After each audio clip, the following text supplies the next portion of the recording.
Bismillahirrahmanirrahim. Assalamualaikum warahmatullahi wabarakatuh.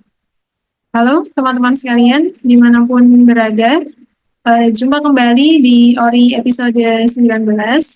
Artinya kita telah sampai di penghujung tema, karena setiap satu tema akan dibahas 2 pertemuan ya.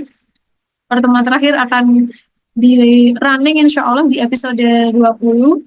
Tema yang kita angkat pada tema yang terakhir ini adalah bagaimana kita meregulasi emosi saat kita mendapatkan suatu stresor yang wujudnya adalah stresor eksternal. Ya, yang kemudian setiap kali melihat stresor eksternal itu kita merasa tersakiti begitu ya. Dan bagaimana kemudian kita bisa mengelola sakit hati tersebut. Nah, teman-teman sekalian, sebelum kita membahas lebih lanjut tentang bagaimana mengelola sakit hati dengan level up, ya, kita perlu memahami dulu bahwa ada banyak hal yang sangat mungkin ya menjadi stimulus netral atau kemudian stimulus ini berubah menjadi stresor. Apa yang disebut sebagai stimulus netral? Kadangkala ya ada sikap-sikap dari orang lain atau pantikan-pantikan dari orang lain atau bahkan bisa jadi dari benda mati itu memberikan stimulus tertentu untuk kita respon. Misal kalau dari benda mati misalnya ya, ketika turun hujan, hujan kan tidak berbicara dengan kita secara verbal ya, tapi ketika turun hujan, kita terstimulus untuk merespon sesuatu. Ya, respon ini bisa positif, bisa negatif. Stimulusnya bisa jadi netral, tapi responnya bisa jadi negatif, bisa jadi positif. Tergantung bagaimana purifikasi atau bagaimana kita membersihkan kacamata yang kita pakai dalam memandang berbagai permasalahan. Sepanjang kacamata yang kita pakai adalah kacamata hitam atau kacamata yang keruh, otomatis hujan ini akan terlihat negatif di mata kita. Mau pergi, hujan. Terus kemudian kita merasa, kok hujan sih? Gitu ya. Ya, hal-hal seperti itulah yang kemudian sebenarnya hujan tidak kenapa-napa, tapi kita memandangnya secara negatif. Sehingga kesannya hujan menjadi stresor dalam kehidupan kita. Artinya ada stimulus yang sebenarnya sifatnya netral, tapi di kita jatuhnya menjadi negatif. Nah, kalau stimulus itu datangnya dari makhluk hidup, misalnya sesama manusia, begitu ya, yang kemudian gitu ya, bisa jadi orang ini pernah melukai hati kita di masa lalu. Yang kemudian kita merasa kurang senang, atau kita merasa tidak nyaman, atau kita merasa kurang sreg, begitu ya. Yang kemudian dari sana kita menyimpan perasaan-perasaan emosi negatif gitu ya, yang suatu saat kemudian ketika berjumpa lagi dengan orang ini, ya lukanya itu masih ada gitu ya. Jadi cuma lihat wajahnya aja itu menstimulasi kita untuk mendapat stresor negatif. Ya bisa jadi orangnya dia di hari ini tuh udah nggak ngapa-ngapain ya. Artinya bisa jadi dia melukai kita di masa lalu. Tapi hari ini mungkin dia sudah tidak seperti itu. Gitu ya. Cuman karena kita masih merekam emosi masa lalu dan kemudian belum diselesaikan, sehingga rekaman emosi itu akan membuat kita gitu ya, memaknai hadirnya orang tersebut sebagai stresor. Sebenarnya bisa jadi stimulasinya netral ya, artinya kita cuma ketemu atau papasan atau menyambung silaturahim gitu ya. Tapi karena kita masih punya emosi negatif gitu ya, jadi bagi kita dia itu stresor gitu ya. Bagi orang lain dia adalah stimulus netral, artinya ya nggak ada masalah orang lain bertemu orang yang menjadi stresor dalam hidup kita. Nah itu sangat mungkin demikian. Atau pada kasus yang lain, stresor ini sampai di hari ini dia masih menyakiti. Itu juga ada yang kayak gitu. Di masa lalu menyakiti, sampai hari ini menyakiti. Sehingga makin-makin ketrigger oleh orang tersebut, ya baru lihat sendalnya aja kita udah marah gitu ya. Kita udah tersakiti, apalagi dengar suaranya, apalagi kembali berkonflik dengan orang tersebut. Tentu hal ini akan melukai gitu ya pada sebagian orang. Nah, oleh karena itu, setelah kita memahami hal basic dari mana datangnya stimulus, yang kemudian stimulus ini pada sebagian orang bisa netral, pada sebagian yang lain dia menjadi stresor yang kemudian menyakiti seseorang. Ini hal basic yang kita pahami. Pertama gitu ya. Terus yang kedua, teman-teman sekalian, gitu ya, sebagaimana yang tadi sempat kita singgung, ya, pengelolaan terhadap rasa sakit, terutama pada stresor yang wujudnya manusia, ya stresor eksternal yang wujudnya manusia makhluk gitu ya, makhluk hidup, bagaimana cara mengelolanya biar kita tidak lagi mudah menjadi orang-orang yang sakit hati gitu ya. Maka yang paling awal adalah kita perlu mengenali emosi kita sendiri. Ya, sebelum proses pengelolaan lebih lanjut, pengelolaan tahap awal adalah proses identifikasi. Saya ini sebenarnya merasakan apa sih kalau ketemu orang itu?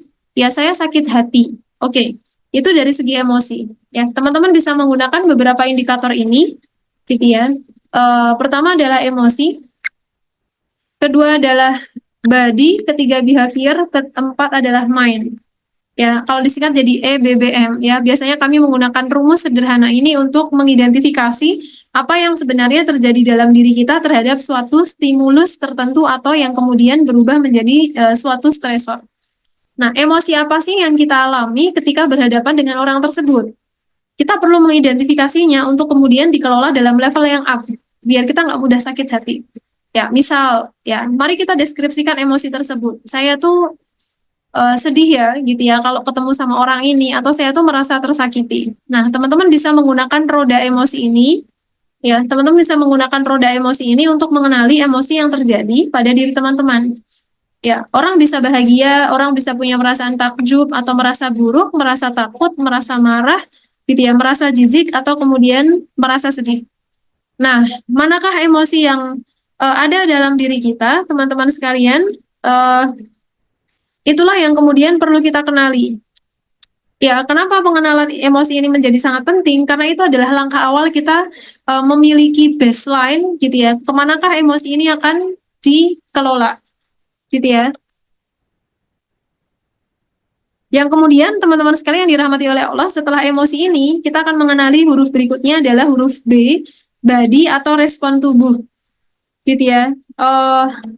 Respon tubuh ini bisa mencakup berbagai hal, gitu ya. Misalkan gitu ya, apa sih yang terjadi pada kepala kita, apa sih yang terjadi pada pernafasan kita, apa yang terjadi pada tekanan darah gitu ya kita ketika kita bertemu dengan orang tersebut, mana yang bereaksi. Ya, ini menjadi begitu penting agar kemudian kita bisa mengidentifikasi gitu ya, kalau kita ketemu dengan dia gitu ya, terus tiba-tiba kemudian kita merasakan efek-efek tertentu pada tubuh gitu ya, tiba-tiba jadi keringat dingin gitu ya, terus kemudian tiba-tiba kita merasa ada sesuatu yang nggak beres dengan kepala kita gitu ya. Nah, respon-respon tersebut gitu ya perlu kita perhatikan kembali agar kemudian kita bisa manajemennya dengan baik gitu ya. Nah, teman-teman sekalian yang dirahmati oleh Allah gitu ya, kemudian respon-respon tubuh inilah yang kemudian perlu kita perhatikan dengan baik gitu ya. Yang kemudian berikutnya adalah huruf B. B berikutnya adalah behavior. Ya, selain respon tubuh yang kemudian bisa diperhatikan lewat apa yang terjadi pada kepala, apa yang terjadi pada dada kita, apa yang kemudian terjadi pada apa istilahnya ya, tekanan darah kita gitu ya. Nah, berikutnya yang harus kita kenali adalah bagaimana kemudian behavior kita ini biasanya ngapain gitu ya. Misalnya, biasanya kalau ketemu dia saya langsung kabur gitu ya. Saya kalau ketemu dia, saya langsung mencari tempat yang aman untuk nggak papasan gitu ya. Nah, behavior-behavior seperti ini juga perlu kita kenali. Terakhir, M adalah mind. Apa sih yang kita pikirkan gitu ya. Misal, pikiran kita adalah saya termasuk orang yang kemudian sangat terkecewakan ya. Kenapa gitu ya? Karena ini. Ada behavior yang melatar belakangi gitu ya. Yang dari sana kemudian gitu ya, teman-teman sekalian yang dirahmati oleh Allah gitu ya, kita kemudian bisa mengelola dari baseline ini. Semakin kita jujur dengan apa yang kita rasakan, maka pengelolaannya akan lebih mudah. Tapi kemudian kalau kita tidak jujur dengan apa yang kita rasakan, pengelolaannya ya kita seperti mengelola topeng gitu ya. Karena pada akhirnya bukan diri kita yang asli gitu ya. Maka terlepas dari konteks mengenali respon tubuh ketika ada stresor ya teman-teman, kita kenal dengan diri kita pada setiap harinya itu menjadi penting.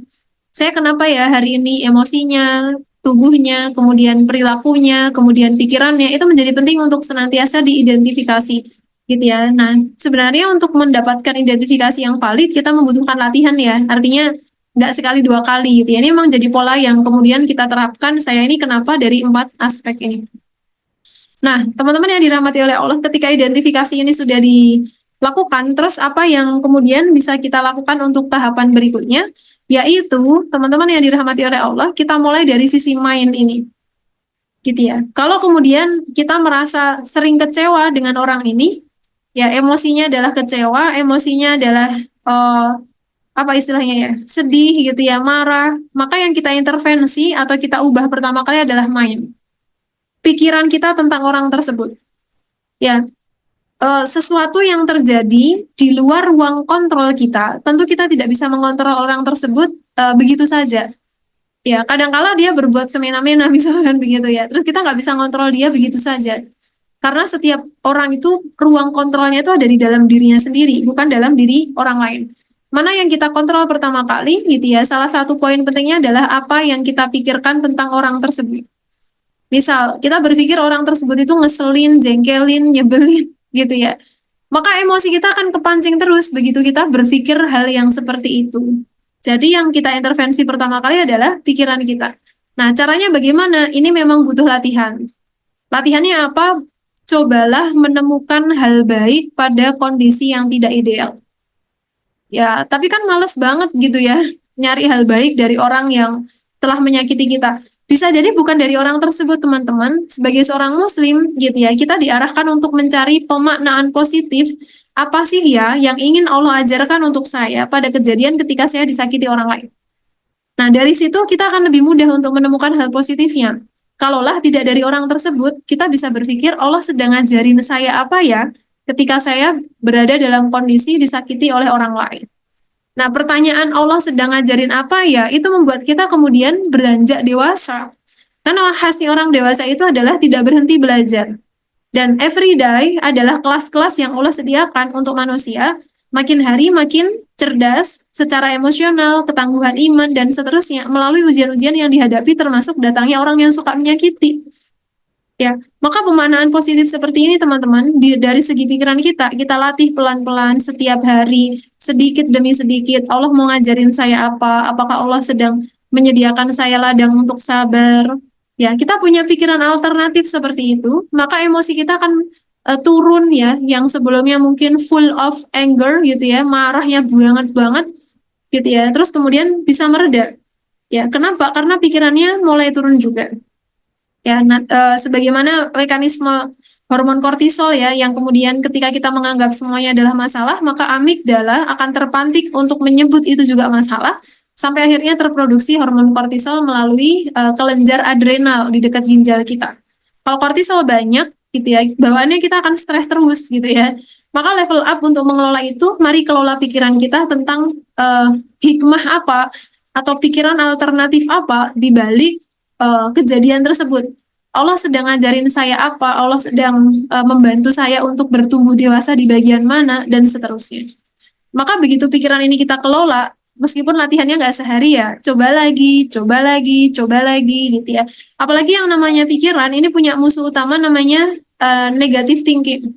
Ya, necting kalau orang bilang sekarang ya, negative thinking. Dan negative thinking itu sifatnya otomatis, biasanya disingkat dengan NAT. Ya, negatif automatic talk ya, pikiran negatif yang datang secara otomatis, dia nggak harus diundang, datang sendiri. Maka tantangan yang menarik pada level up ini adalah kita akan bertarung dengan NAT ini. Ya, siapa yang kuat, dialah yang akan mampu untuk mengarahkan emosinya untuk menjadi emosi yang lebih positif. Kalau NAT ini selalu kita menangkan, kita tanggapi overthinkingnya kita tanggapi ingatan-ingatan masa lalu yang isinya negatif-negatif terus, tanggepin aja itu terus, emosinya nggak mungkin susah akan mereda. Ya, kecuali atas izin Allah. Tapi kemudian kalau kita memodifikasi mind, cari sisi positifnya, kalau NAT muncul, negatif automatic talk ini muncul gitu ya, teman-teman kelola lagi, kelola lagi, kelola lagi. Ya, kalau kuat sisi positifnya, NAT ini lama-lama mereda. Terus kemudian emosi juga akan mereda. Nah, bagaimana teman-teman? Mau coba dulu gitu ya. Ini karena obrolannya ringan ya, jadi kita nggak akan pergi jauh-jauh untuk membahas lebih dalam lagi gitu ya, agar kemudian kita bisa praktik gitu ya, by step termasuk dari mindnya ini dulu. Nah, baru nanti setelah itu kita bisa perhatikan ya respon tubuh sama respon behavior kita. Ya, respon perilaku biasanya kabur, kali ini kita lebih berani untuk menghadapinya. Ya, nah terpenting dari hal ini adalah teman-teman jangan lupa berikan nutrisi untuk pikiran kita. Yang kemudian nutrisi itu, gitu ya. Yang kemudian nutrisi itu, gitu ya. Yang kemudian nutrisi itu teman-teman sekalian, gitu ya, akan membantu kita untuk berpikir lebih dewasa. Kenapa gitu ya? Karena pikiran-pikiran yang tidak diisi oleh nutrisi gitu ya. Kadangkala sulit untuk beranjak dewasa dan jadinya fixed minded gitu ya. Pikiran yang menetap yang kemudian membuat kita tidak bisa mengalami pertumbuhan. Apalagi move on dari suatu rasa sakit gitu ya. Nah, oleh karena itu teman-teman sekalian yang dirahmati oleh Allah gitu ya. Mari kita latih dengan memberikan nutrisi yang cukup pada pikiran kita, terutama juga selain pikiran, hati.